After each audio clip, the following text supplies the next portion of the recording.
Hey guys, we're sitting out here in Missouri, and I wanted to touch on a subject that we've been pretty heavy on the last 6, 7 years, and it seems like it's not getting any better. And that's trespassing and poaching. Typically, you got a lot more trespassers than you do the road hunter and the poaching deal. But I want to kind of touch on both of them, the strategies that we use. Camera-wise, or number one, we use cellular cameras a lot, and I use a lot of them. My number one camera for surveillance or security or deer is the Cuddy-Back Cuddy-Link system. Basically, you're going to pay 10 to 15 bucks a month, depending on how many pictures you guys receive, up to 24 cameras. So this piece of property is a little over 1,000 acres. I've got 3 different home cameras, and I'm able to run 24 cameras per system. So I am covering a lot of ground, not necessarily all for surveillance. I do have a lot of them set up for deer, but we've got quite a few of them set up for trespassing, road hunting, you name it. So, but that's the main camera that we use. We use a booster pack there.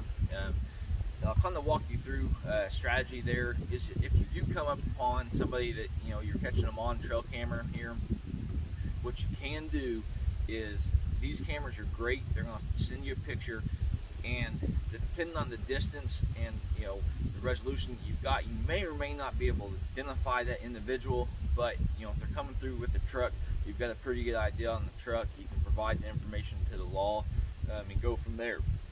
If that doesn't work out, and you can't figure out who it is, what I'd recommend is continuously run these cameras, but also either get you another camera established, whether it's this, or if you want to go down the video aspect of, like, say, covering the gate, you can go ahead and get you some of those Tacticam XBs, and they'll have a video aspect, and that's another good avenue to definitely pursue in that kind of a situation.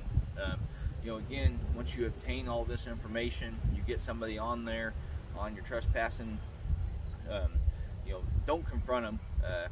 If you do happen to see the vehicle or the individual, just come through there, take some pictures, of their vehicle, and get as much information. If you get to see them, take down some notes, what they look like. That way you've got that, remembered, and that really works out well, because as much information as you can provide to not only the local game warden, but also the sheriff's department, it will help you out in the long run, because that's the last thing you want to do, is get into some sort of confrontation with an individual that you have no idea who it is, what they're in there for, and it can turn scary in a hurry.